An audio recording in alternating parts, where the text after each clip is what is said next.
एक मुस्कुराती हुई बेहोश कामिनी, और उसके चारों तरफ सोना लटक रहा है, और कपड़े उसको ऐसे निश्चित रूप से पहनाओ, कुछ डीप कट के कि थोड़ा सा कोई अंतर ही नहीं है। आप ये उठा करके होर्डिंग यहां से ले जा करके वहां सहारनपुर में लगा दीजिए, फरीदाबाद में लगा दीजिए, लगेगा बिल्कुल वहीं का है, कुछ नहीं बदलता। और वैसे तो लगता है कि गोवा का एकदम अलग कल्चर है। क्या अलग कल्चर है? कोई भी सचेत व्यक्ति, कोई भी होशमंद व्यक्ति अपने मुंह में मेटल क्यों लटकाएगा? अरे मुझे जवाब दो। वो गले में लटका रखा है, नाक में लटका रखा है, मुंह में लटका रखा है, जीभ में लटका रखा है, नाक में लटका रखा है, कान में लटका रखा है, सर में लटका रखा है, कोई ये क्यों करेगा? सोचो कितनी भयानक बात है, कितनी भयानक बात है। जन्म मरण से बचना चाहो तो छोड़ो कामिनी चस्का रे, कहें कबीर सुनो भई साधो, नख शिख पूर रहा विषकारे। कामिनी कोई स्त्री विशेष नहीं है, कामिनी कोई वस्तु विशेष नहीं है। जिस भी चीज को या इंसान को तुमने कामना की नजर से देख लिया, उसका नाम कामिनी है। उसका नाम कामिनी नहीं है, तुम्हारी नजर उसका नाम कामिनी रख देती है। जिसको तुम कामिनी कहते हो, एक छोटा सा उदाहरण ले लो, बड़ा बड़ा खुरदुरा उदाहरण है, स्थूल उदाहरण है, पर समझ जाओगे। जिसको आप कामिनी कहते हो, उसको उसका पिता थोड़ी कामिनी बोलता है। तो वो कामिनी है कि नहीं, ये तो आप पर निर्भर करता है ना। वो कामिनी है कि नहीं, वो तो आप पर निर्भर करता है। जो जानता है वो भी नहीं बोलता कामिनी। अब पिता जानकार हो जरूरी नहीं है। तो दूसरा उदाहरण ले लेते हैं। हलवाई की दुकान में मस्त मिठाई रखी हुई है, आपके लिए उस मिठाई का क्या नाम है? कामिनी। पर हलवाई जानता उसने कैसे बनाई है, उसके लिए कतई उस मिठाई का काम कामिनी नहीं है। वो बस बोल रहा है ये मेरे लिए दामिनी है, निकले। दामिनी माने बिजली नहीं, माने जिससे दाम मिलता है। बोल रहा है निकले, बस दाम दे जाए मुझे, बाकी खुद तो मैं कभी इसे मुंह से ना लगाऊं, मुझे पता है कैसे बनी है ये। तो आप किसी को कामिनी जानो, इसके लिए अज्ञान भी बहुत जरूरी है। अज्ञान बहुत जरूरी है।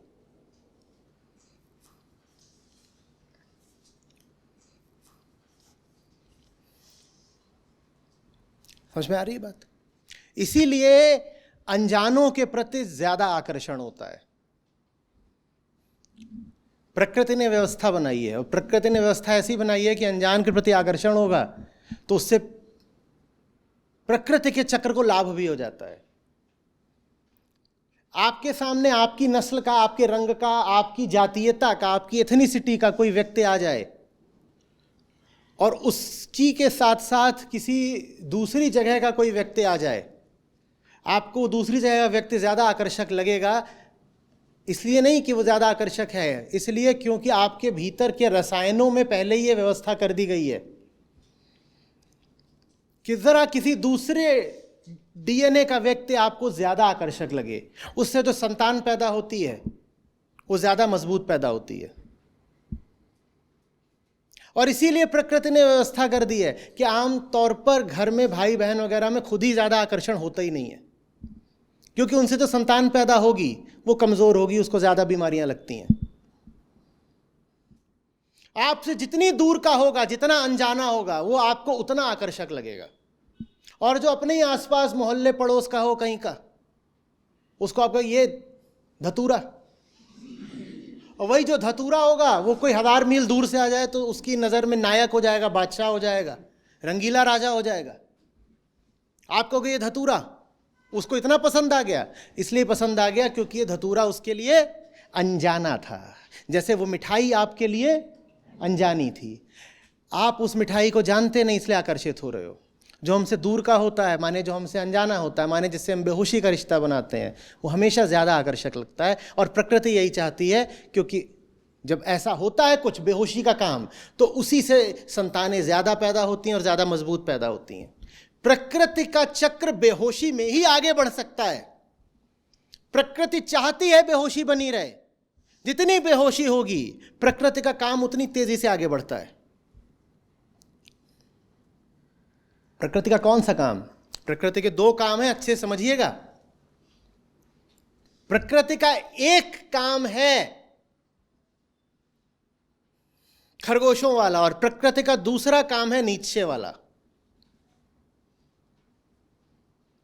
खरगोशों वाला क्या काम है प्रकृति का? खरगोश खरगोश ही बना रहेगा, लेकिन बहुत सारे खरगोश पैदा करेगा तो दुनिया भर में खरगोशों की तादाद खूब बढ़ जाए। और खरगोशों की तादाद बहुत तेजी से बढ़ती है। ऑस्ट्रेलिया में एक बार खरगोशों की तादाद इतनी बढ़ गई कि वहां की सरकार को इनाम घोषित करना पड़ा खरगोशों को मारने पर। वो सारी फसलें खत्म कर दे रहे थे। वो अच्छा था बुरा था वो एक अलग मुद्दा है, लेकिन ऐसा हुआ, इतनी तेजी से बढ़ गए खरगोश। और दूसरा काम है प्रकृति का नीचे वाला, जहां कहा गया कि प्रकृति भी एक सुपरमैन की तलाश में है। ये जो विकास का, इवोल्यूशन का पूरा काम चल रहा है, वो इसलिए चल रहा है कि एक दिन एक अति मानव खड़ा हो जाए जो इंसान के रूप में देवता जैसा होगा। ये प्रकृति दोनों काम कर रही है। एक ओर तो वो तादाद बढ़ा रही है, संख्या, और दूसरी ओर वो बढ़ा रही है गुणवत्ता। खरगोशों के मामले में वो क्या बढ़ाती है? तादाद।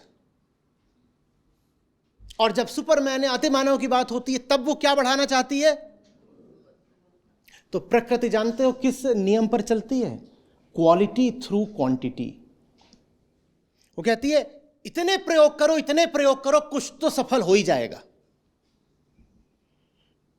इतने प्रयोग करो, इतने सारे पैदा कर दो कि उसमें से कोई ना कोई तो फिर सुपरमैन निकलेगा ही। पर ऐसा होता नहीं है। यह बड़ा अंधा तरीका है, पर प्रकृति का यही तरीका है प्रकृति भी, लेकिन अंततः आत्मा की ही तलाश में। प्रकृति भी उस अति मानव की तलाश में है जो मानव रूप में आत्मा हो।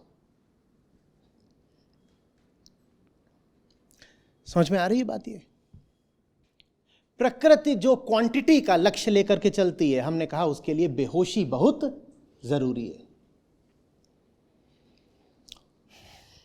आदमी फैलता रहे, आदमी नहीं, सब जीव, सारे प्रजातियां फैलती रहें, इसके लिए जरूरी है कि वो बेहोश रहें।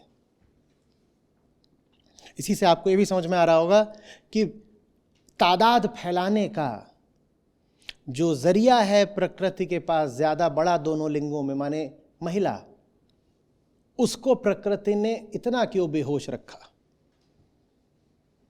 क्योंकि अगर स्त्री होश में आ गई तो तादाद के, संख्या के फैलने पर विराम लग जाएगा।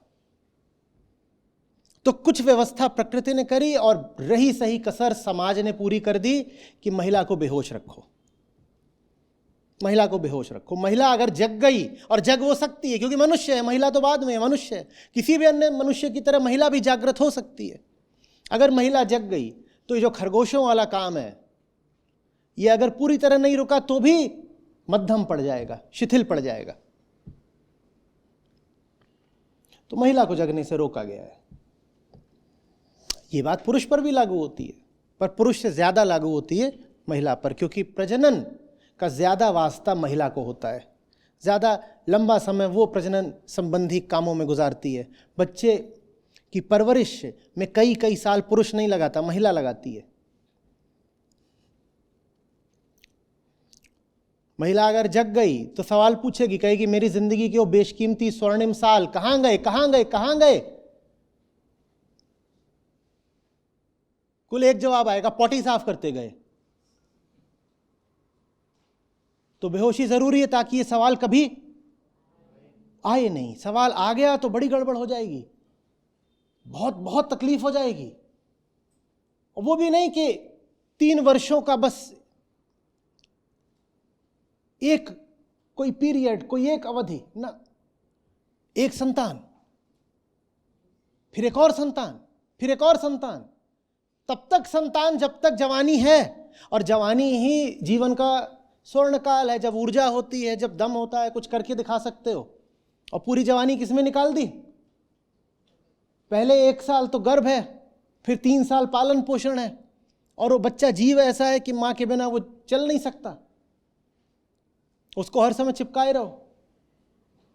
तो ये सवाल अगर आ गया तो बड़ी दिक्कत हो जाएगी वो जो खरगोशों वाला काम है उसमें।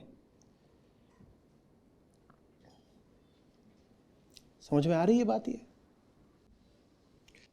कितने तरीके रखे गए हैं महिला को बेहोश रखने के।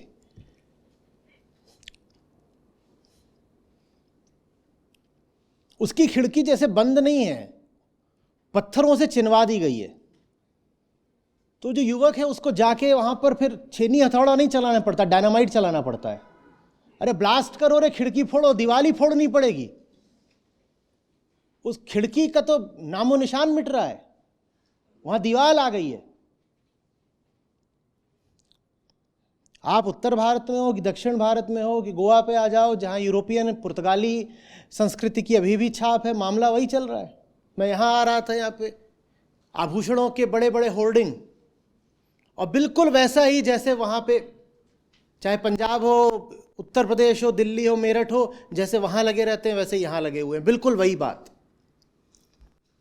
एक मुस्कुराती हुई बेहोश कामिनी, और उसके चारों तरफ सोना लटक रहा है,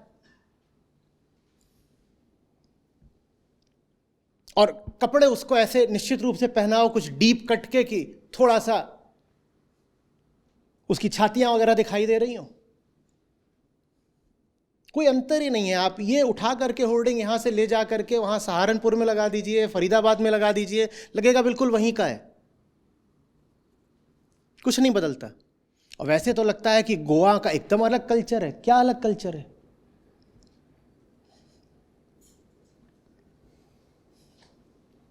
महिला को बेहोश जैसे वहां रखा जा रहा है वैसे यहां रखा जा रहा है, और वैसे ही आप विदेशों में चले जाओ वहां भी वैसे।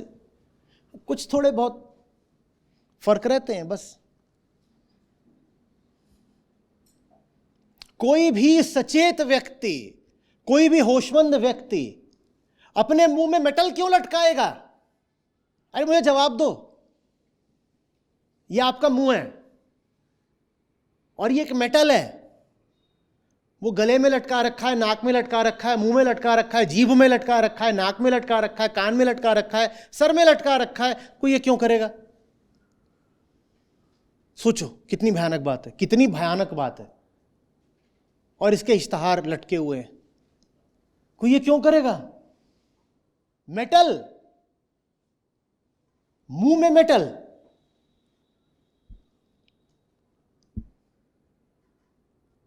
क्यों? ताकि खरगोशों वाला कार्यक्रम चलता रहे, बेहोशी कायम रहे। और फिर वैसा करने के बाद हम कामिनी होने का आरोप किस पे लगाते हैं? महिला पर। ये अभी हमने जो पंक्तियां पढ़ी, आप किसी साधारण माहौल में पढ़ दीजिए तो वहां कहा जाएगा, हाँ औरत ही सब बुराइयों की जड़ है, स्त्री नर्क का द्वार है, छोड़ो कामिनी चस्का रे। देखा,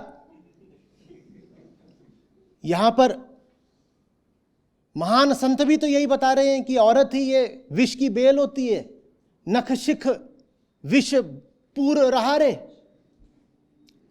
नख माने नाखून और शिख माने ये शिखर, शिखा। नीचे के नाखून से लेके, माने उंगलियों के नाखून से लेके यहां तक ये जहर की पुड़िया होती है। बिल्कुल वो जहर की पुड़िया होती है, या तुमने बनाया उसको ऐसा।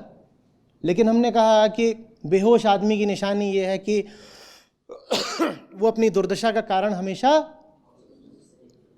आपकी जिंदगी में आप गलत रिश्ता बनाए हो स्त्री के साथ, अब वो स्त्री आपके लिए बिल्कुल जहर की पुड़िया बन गई है, तो इसकी जिम्मेदार वो स्त्री है कि आप हो। स्त्रियों पर भी यही बात लागू होती है। आपने भी ये देखा कि उसकी नौकरी बढ़िया है या कुछ और बढ़िया है, या उसकी शक्ल सूरत बढ़िया है, और आपने कर लिया उससे रिश्ता या ब्याह कर लिया, और आप कह रही हैं हाय जिंदगी नरक है। तो जिंदगी नरक उसकी वजह से है, आपकी वजह से है? आपकी बताइए। दोनों। मुझे TNT चाहिए, मुझे RDX चाहिए। ये दीवार टूटती क्यों नहीं? एक पुराने विज्ञापन में आता था, इतना समझाने के बाद भी कह रही दोनों की गलती है, न्यूक्लियर ब्लास्ट करना पड़ेगा। और डर मुझे ये है कि ये दीवार हो सकता है तब भी ना गिरे। अरे इतनी पुरानी दीवार है, इतने ज्ञानी ऋषि संत दार्शनिक चिंतक आए, जब उनसे नहीं गिरी तो मैं किस खेत की मूली?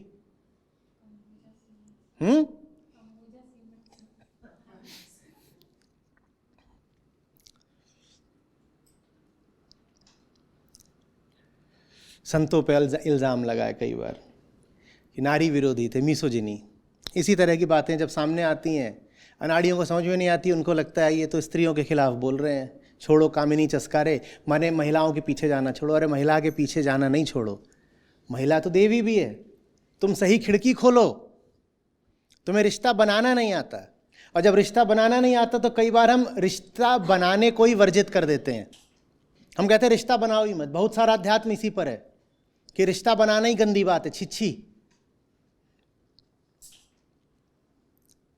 वो कहते हैं ब्रह्मचर्य का मतलब ही यही कि रिश्ता नहीं बनाया। अरे ब्रह्म का मतलब होता है ब्रह्मचर्या। उसमें स्त्री से संबंध बनाया कि नहीं बनाया, यह कहां से गया? कोई तुक इस बात का कि ब्रह्मचर्य का संबंध तुम स्त्री से जोड़ रहे हो? स्त्री कहां से आ गई? ब्रह्मचर्य का संबंध होगा तो किससे होगा? अरे ब्रह्म से होगा ना। ब्रह्म को छोड़ के स्त्री हर चीज में, दिमाग में स्त्री स्त्री चल रही है तो ब्रह्मचर्य बोल दो, समाधि बोल दो, कुछ बोल दो, स्त्री।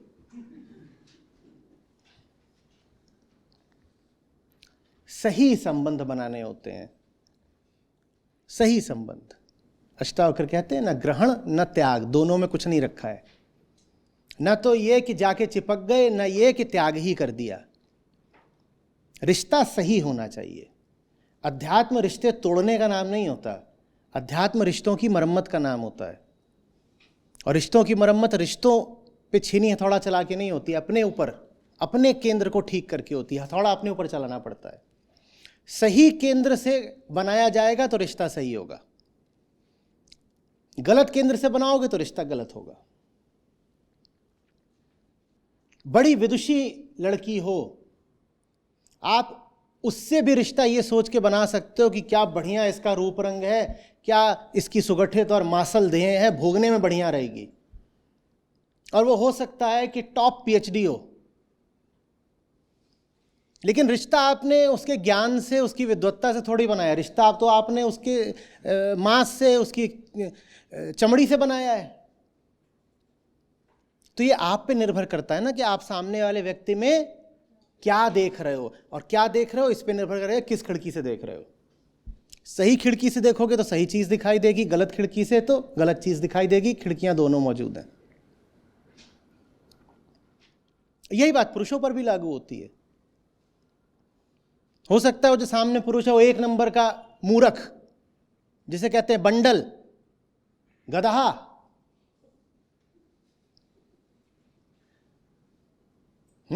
वासना में डूबा हुआ पशु, लेकिन पैकेज बहुत बढ़िया है, तो कर लो पैकेज से शादी। अब वो रोज बलात्कार करता है, बन गई हो पत्नी, लेकिन होता है रोज बलात्कार। अब काय को शिकायत कर रही हो? तुमने जिस चीज से रिश्ता बनाया था वो मिल गया। सोने का बिस्तर है, उस पे, सोने के बिस्तर पे, स्वर्ण के बिस्तर पे, रत्न जड़ित चादर पर बलात्कार होता है। जो चाहती थी वो मिल गया। व्यक्ति तो दोनों चीजें था, तुमने उनमें उसमें कौन सी चीज देखी है तो तुम्हारा चुनाव है ना। खिड़की तो आपने चुननी है। कोई बहुत विद्वान लड़का हो सकता है, पर वो अब आपके साथ नाइट क्लब में जाने को तैयार नहीं है। आप गॉसिप करना चाहते हो, गॉसिप सुनने को तैयार नहीं। आप बोलो ये बेकार है, मुझे इससे रिश्ता रखना नहीं। ये तो आपको देखना है ना कि आपको उसका ज्ञान चाहिए, आपको उसकी निष्ठा चाहिए, आपको उसका समर्पण चाहिए, या आपको उसके साथ मज़े और फन चाहिए। मैं ये नहीं कह रहा कि ये दोनों चीज़ें एकदम एक्सक्लूसिव होती हैं, दोनों भी मिल सकती हैं। वो अभी समझाने के लिए जो बता रहा हूं उसको समझिए। एक पशु होता है, जानवर, कोई गाय हो सकती है, खरगोश हो सकता है, कुछ भी। वो किसी के लिए अपने बच्चे जैसे होता है। मैं बार बार कहा कहता हूं कि उम्र तो चेतना से नापते हैं, और जानवरों की जो चेतना की उम्र होती है ना, वो 2-3 साल के छोटे इंसान के बच्चे से आगे जाती ही नहीं। एक अच्छा बड़ा भारी कुत्ता भी हो, उसका आईक्यू उतना ही होता है जितना 2 या 3 साल के इंसान के बच्चे का।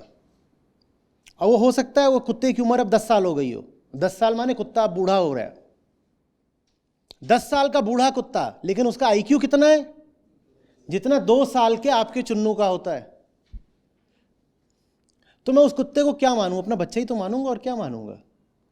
हाथी हो सकता है बड़ा भारी, उसका भी आईक्यू कितना? उसका 3-4 साल तक जाता है। हाथी थोड़े समझदार होते हैं, हाथियों का 3-4 साल तक चला जाता है, इससे ज़्यादा नहीं। हाथी गिनती वगैरह कर लेते हैं अच्छी। 3-4 साल का भी हाथी है तो भी मेरा क्या हुआ? बच्चा ही तो हुआ। तो एक तो तरीका ये है कि आपके सामने कोई जानवर आ गया, आप उसमें अपना बच्चा देखो, और दूसरा ये है कि मांस है, मटन है, बीफ है, पोर्क है, बताओ क्या करना है? चिकन है, काट दो। बतख है, अभी काट दो। तो आप पे निर्भर करता है कि आप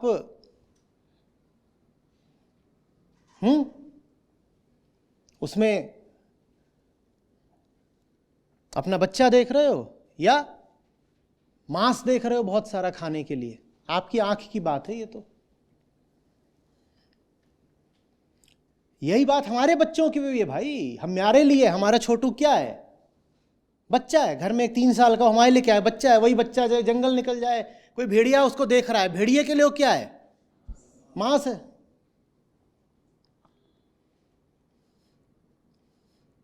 भारत ने ये बात बहुत पहले समझ ली थी। यूरोप को ये समझने के लिए बड़ा इंतजार करना पड़ा। उनको ये बात अभी 300 साल पहले समझ में आई है। Immanuel Kant, critique of pure reason, उन्होंने कहा बेटा ये तो नहीं हो सकता, जो आप बताते हो तरीके ये तो नहीं हो सकते कि दुनिया है और हम तो बस, ह्यूम ने ये कहा था कांट से पहले कि दुनिया है और दुनिया बस यहाँ इंप्रेशंस क्रिएट करती है। उन्होंने कहा ये नहीं हो सकता।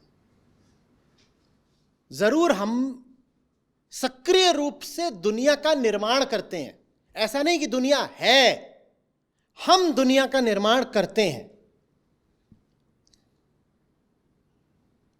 कांट ने भी ये बात स्पष्ट रूप से कही, आरंभिक रूप से कही।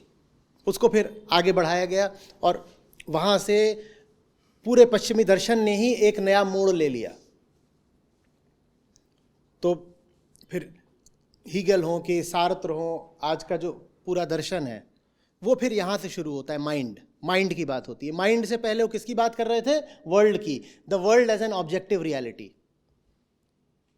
तो ये बात पश्चिम को अभी पिछले 200-300 सालों में समझ में आई है कि वर्ल्ड कोई ऑब्जेक्टिव रियलिटी नहीं है, दुनिया वैसी है जैसी हम उसे देख रहे हैं।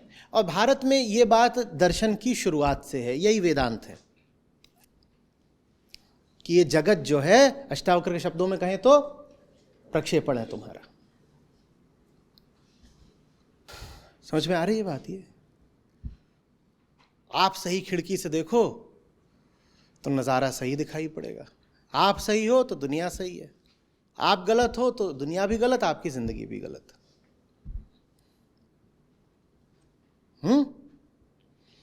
एक सवाल आपको करना चाहिए कि ये जो कामिनी चस्का है, इसमें हमने तो कहा कि ये जो खिड़की है इसका क्या नाम है? मृत खिड़की या जड़ खिड़की। पर यहां कह रहे हैं जन्म मरण से बचना चाहो। सिर्फ मरण नहीं कह रहे, जन्म भी कह रहे हैं। जन्म क्यों कह रहे हैं? मरण का अर्थ है लात खाना। जिससे कामना रखी थी उससे पूरी नहीं हुई। जन्म का मतलब है लात खा के भी सुधरना नहीं। एक कामना पिटी तो दूसरी ने जन्म ले लिया। तो जन्म मरण का चक्र चलता ही रहेगा। पिटे उठे, पिटे फिर उठे, फिर उठे, फिर उठे। इसी बात को मुहावरे के तौर पे भारत ने कह दिया कि अतृप्त कामना ही बार बार जन्म लेती रहती है। अतृप्त कामना ही बार बार, पिट रहे हो, कामना पूरी तो हो नहीं रही, तो फिर उठ जाते हो। कामिनी चस्का छोड़ने का क्या मतलब? कामिनी छोड़ना पता नहीं, उसका मतलब है गलत खिड़की छोड़ना, गलत केंद्र छोड़ना।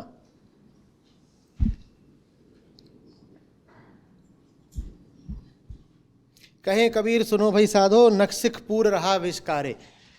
ये जो विष है, ये विष कहाँ है? दुनिया में विष है,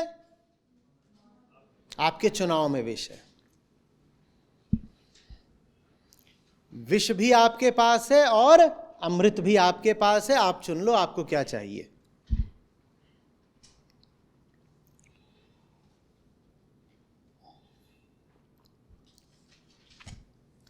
ठीक है? बताइए। नमस्कार आचार्य जी। अ, मेरा प्रश्न मतलब अभी आपने बताया जैसे कि चीजें बुरी नहीं होती, उनसे हमारा रिश्ता बुरा होता है। जब बात इंसान पे आती है, confuse हो जाती हूँ। दोहराइएगा, पिछला पिछला पिछला वाक्य दोहराइएगा, थोड़ा सा कट गया था। जब आपने कहा जब बात इंसान पर आती है। हाँ, तब थोड़ा कंफ्यूजन हो जाता है इस चीज में। मतलब इंसानों से रिश्तों को लेकर, जैसे आम जनमानस में भी बोला जाता है कि मतलब हर इंसान में कुछ अच्छाई होती है, कुछ बुराई होती है। मतलब हमें अच्छी चीजें ले लेनी चाहिए, बुरी चीजें छोड़ देनी चाहिए। तो मैं एक छोटे शहर से बिलोंग करती हूँ, तो यहाँ पे मतलब यूपी से हूँ, तो जाति वगैरह का काफी चलता है। तो मेरे घर में भी लोग हैं जो जाति व्यवस्था को थोड़ा मानते हैं। तो फिर क्या होता है कि मेरे मन में उनके प्रति या कुछ भी और चीजें जो गलत करते हैं उनके प्रति बहुत क्रोध सा, और मतलब एक तरीके से नफरत कह सकते हो जाती है। फिर वो कोई अच्छी चीज भी बोलते हैं करते हैं तो वो मुझे बुरी लगती है कि उनसे फिर अब मुझे कुछ अच्छा नहीं लेने को। तो मुझे लोग समझाते हैं कि उनसे जो अच्छा मिल जाए वो तो ले लो, पर मेरा मन नहीं मानता कि वो कुछ अच्छा दे सकते मुझे। तो इसमें मुझे समझ नहीं आता उनसे क्या रिश्ता रखूं मैं, अच्छा बुरा। यही प्रश्न है। इंसानों से क्यों रिश्ता रखना है? आप अगर चेतना है तो आपको तो सच से और मुक्ति से रिश्ता रखना है। फर्स्ट प्रिंसिपल्स, एकदम मूल बात। मैं अगर चेतना हूँ तो मेरा पहला आखिरी रिश्ता किसके साथ है? हाँ, अपनी मुक्ति के साथ। मैं चेतना होने का मतलब ही होता है बंधी हुई चेतना होना। तो मेरा रिश्ता किसके साथ है? मैं किसको प्रेम करता हूँ? हाँ, संतों ने पिया किसको बोला है? प्यार कौन है हमारा? हाँ, मुक्ति। मैं बंधन में हूँ, मुझे मुक्ति चाहिए। जिसको चाहो वही प्रेम है। तो मैं तो मुक्ति चाहता हूँ, मुक्ति प्रेम है मेरा। इंसान से तो कोई रिश्ता है क्यों?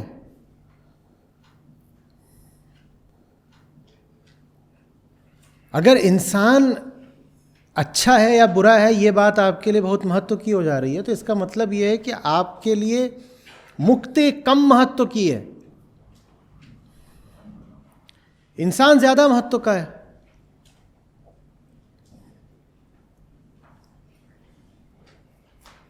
आप बार बार कहें कि मेरी जान है रसगुल्ला, मेरी जान है रसगुल्ला। हाँ, ईमान है और प्राण है रसगुल्ला। ठीक है। और उसके बाद मैंने आपको मिट्टी के एक कुल्हड़ में ला करके दे दिया रसगुल्ला,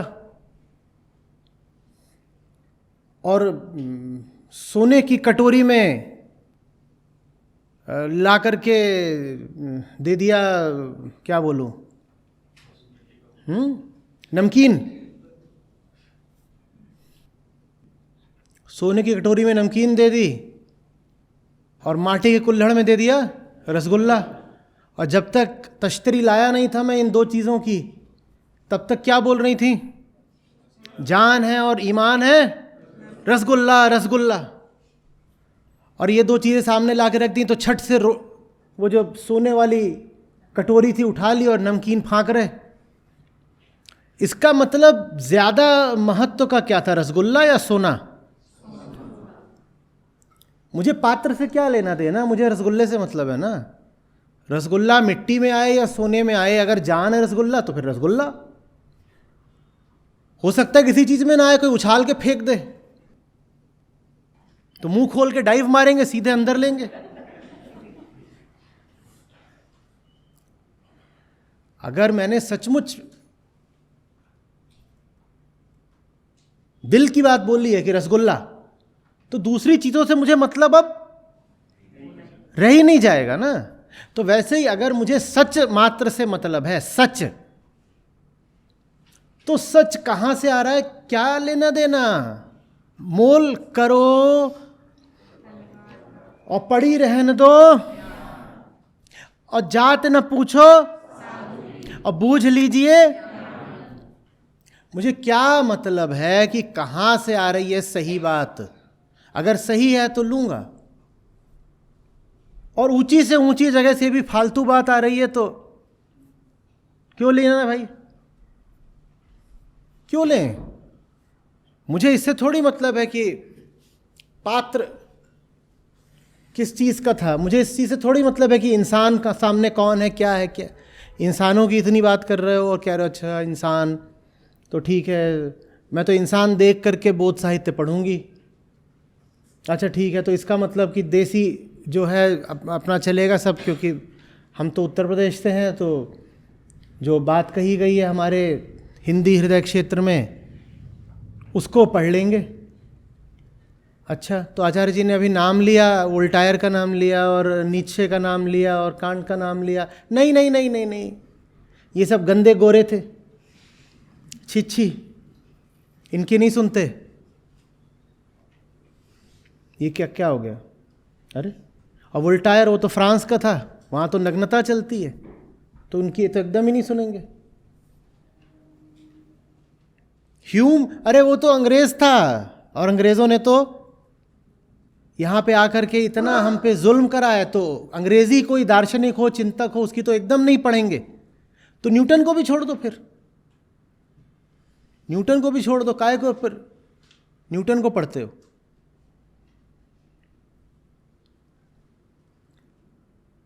ये आचार्य जी का बोध प्रत्युषा चल रहा है, इससे हम नहीं आते।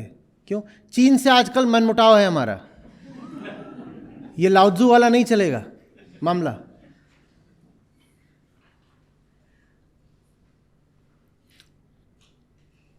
ऐसे थोड़ी होता है, हाँ? आग कहीं भी जले प्रकाश तो देती है ना, ताप भी देती है ना, तो फिर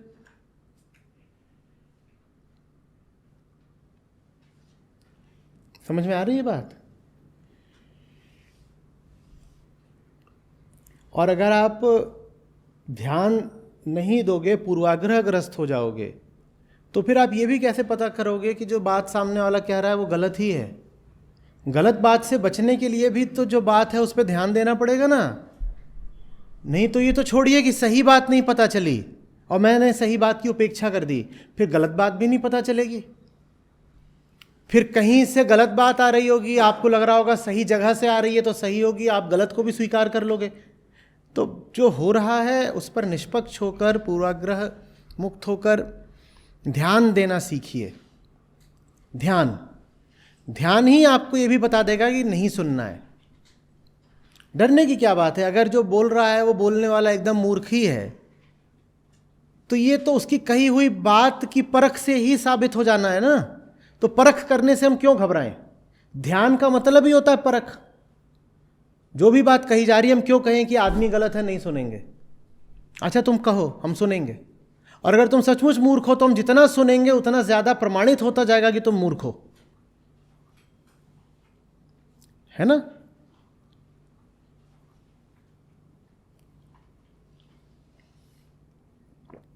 कोई मूर्ख भी है, ये बात कौन साबित करे, मेरी धारणा या मेरा ध्यान। अगर धारणा से ही किसी को बना लिया मूर्ख, तो यह अन्याय भी तो है ना, कि पहले ही धारणा बना रखी है मूर्ख है। अगर वो मूर्ख है तो इस बात को ध्यान को साबित करने दो। ध्यान से सुनूंगा और ध्यान ने ही प्रमाणित कर दिया कि तुम मूर्ख हो। और ध्यान के रास्ते में हम नहीं आते। यही ध्यान अगर प्रमाणित कर रहा होगा कि तुम्हारी बात में दम है, वजन है, तो हम तुम्हारी बात को नमन भी कर देंगे। हमने कुछ नहीं तय कर रखा, धारणा नहीं है।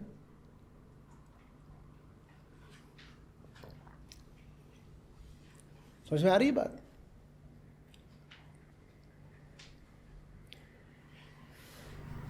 बिना ध्यान के तो सब कुछ जहर है। हम कह रहे थे बिना ध्यान के तो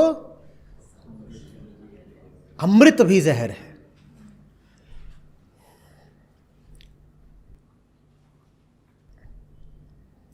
समझदार लोग समझ गए होंगे फिर कि अमृत सचमुच क्या है। अगर बिना ध्यान के अमृत जहर है तो अमृत क्या है? ध्यान ही अमृत है। ध्यान ही अमृत है।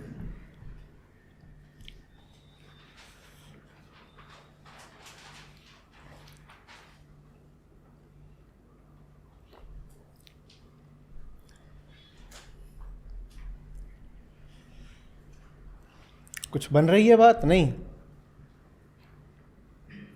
सुन लीजिए, सुनने में क्या जाता है? सुना है, माना थोड़ी है। हाँ, कभी ऐसा हो कि सुनने के लिए कुछ ही मिनट है किसी वजह से, तो फिर ऐसी स्थिति में आप ये फैसला कर सकते हैं कि सिर्फ इतने ही मिनट हैं तो इसको नहीं किसी और को सुनेंगे। लेकिन वो एक विशेष परिस्थिति है जब आइदर और हो, कि या तो ये या तो वो, कि सुनना है और 5 ही मिनट है, इनकी सुनेंगे तो उनकी नहीं सुन सकते। तब कह दो कि फिर हम अतीत के अनुभव के आधार पर ये फैसला करते हैं कि चूंकि 5 ही मिनट हैं इसलिए इनको पहले सुन लेते हैं, पर इनको हमने खारिज नहीं कर दिया, सुनेंगे इनको भी, बाद में सुन लेंगे।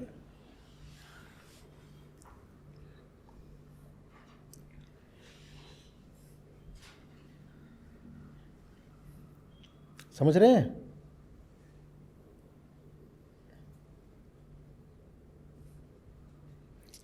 समझ तो रहे हैं पर स्वीकार नहीं करेंगे।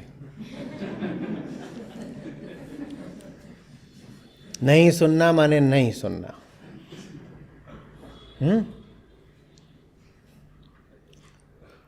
वो गंदा है, वो बुरा है, हम उसकी नहीं सुनते।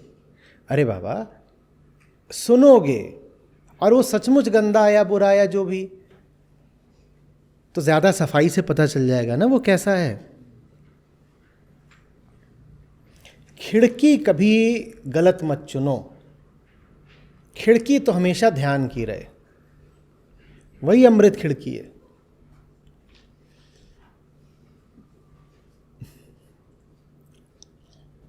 बताइए। धन्यवाद जी। नमस्ते दोस्तों, मेरा नाम विवेक है। मैं संस्था से 1 साल से जुड़ा हुआ हूँ और तभी से ही गीता सत्र में भी जुड़ा हुआ हूँ। अगर एक लाइन में बोलना चाहूँ कि गीता सत्र से मुझे क्या फ़ायदा हुआ है, तो वो बोलूँगा मैं कि जीवन को अर्थ मिला है, चीज़ें समझ में आती हैं।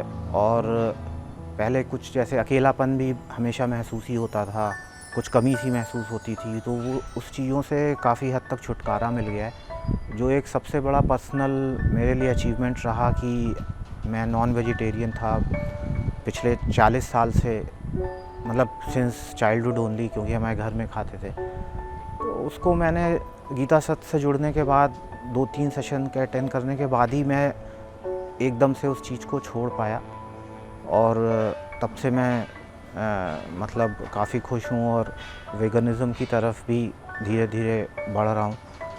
तो ये सारी चीज़ें पॉसिबल नहीं लगती थी मेरे को कभी भी। गीता सत्र से जुड़ने के बाद चीज़ें समझ में आने लगी, करुणा क्या होती है और भी बहुत सी चीज़ें। तो मेरा तो यही है कि हर एक व्यक्ति को, किसी भी एज ग्रुप का हो, उसे गीता पढ़नी चाहिए, गीता समझनी चाहिए। और ये इससे उत्तम स्रोत शायद मुझे मेरे जान में तो नहीं आया जो गीता को इतने अच्छे से समझा पाए। तो बस यही मेरा संदेश है, गीता को जानिए, पढ़िए और जीवन का सही अर्थ समझिए और जीवन को साकार करिए। धन्यवाद।